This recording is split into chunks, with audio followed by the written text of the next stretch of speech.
Before I start, I want to acknowledge one of our players, Kevin Durant, for being awarded the NBA Community Assist Award this month. It's a pretty good reminder of the good that he's done. If you think about it, donated $3 million to the University of Texas last month. Just partnered with a group called College Track to combine to put in $10 million to educate kids, to put them on track for college. The guy does so much good, like a lot of our players, or all of our players do so much good out there. And, they entertain people, which is a big deal, but they're out there doing a lot of good work in our community, and I'm really proud of Kevin. I'm proud of all of our guys, and I wanted to mention that before we get rolling. So who wants to ask me about Arizona? Okay, somebody asked too, so I'll bite the. What was your reaction when you heard about the whole deal with Sean being caught on? Just disappointed. It's my school. I love my school, so I don't really know what else to say.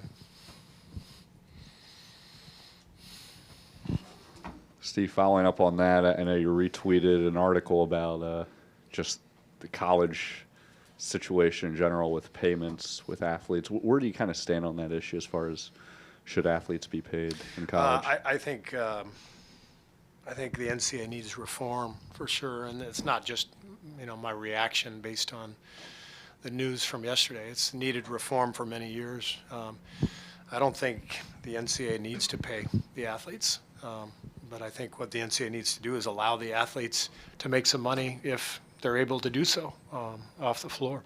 The NCAA model is really a good one. I've got two kids who went through the NCAA model of playing in college, getting their education. My daughter got a scholarship to Cal. That was not paid for by Cal volleyball. It was paid for by Cal football and Cal basketball. So you've got the revenue-producing sports that are helping pay for the other 20 sports. I like that model. I think it's great. You're putting out a lot of student athletes into the community who are learning and getting their education and being part of a team.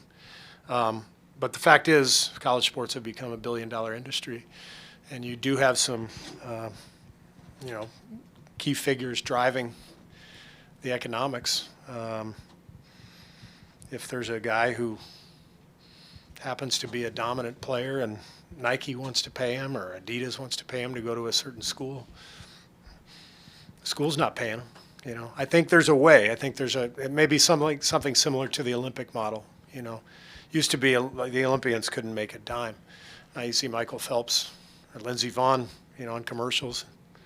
They're still in the Olympics, still doing great. People love the Olympics. It's like, so there's a way. There needs to be reform, and obviously there's a lot of work that needs to go into it. But that's what I'd like to see. Steve, when you look at this matchup and having seen this team twice, does the matchup concern you given the results of the first two games, or is it more you guys weren't as engaged as you expect you will be tonight? I mean, how do you assess it? Well, they're a great team. They're one of the best defensive teams in the league, and they've got a lot of size, and so they've taken it to us a couple times. So I don't think we played particularly well in either game, but I give them credit. So tonight I would hope that we'd bring a better effort.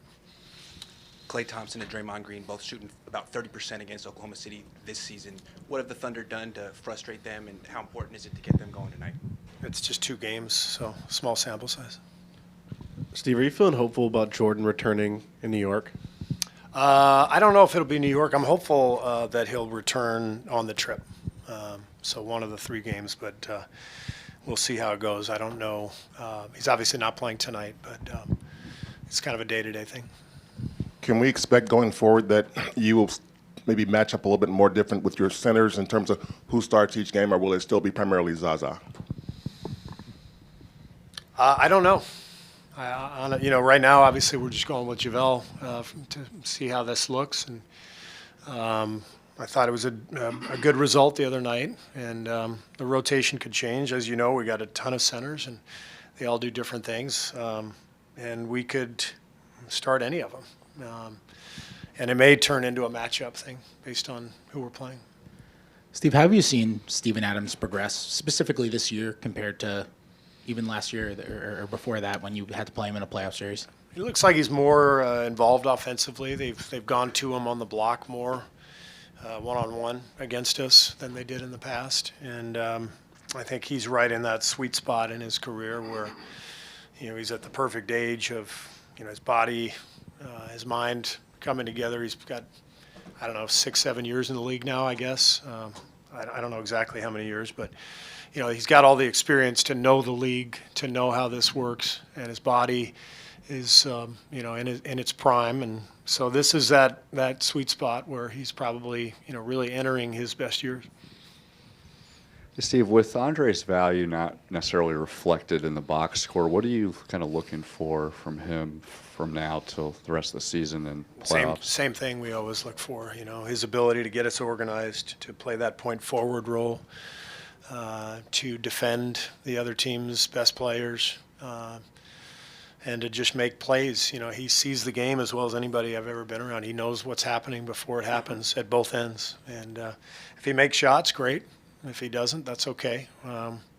We don't win or lose games based on Andre, making shots. But we do win or lose games based on having him out there and doing the things that I just mentioned. Right, and just given what you just said about the shots and that not necessarily being the most important thing, how have you seen him kind of just handle that with his shots not falling his way? How his demeanor has been with just handling that? He gets frustrated like everybody else, but he works at it, and he's fine.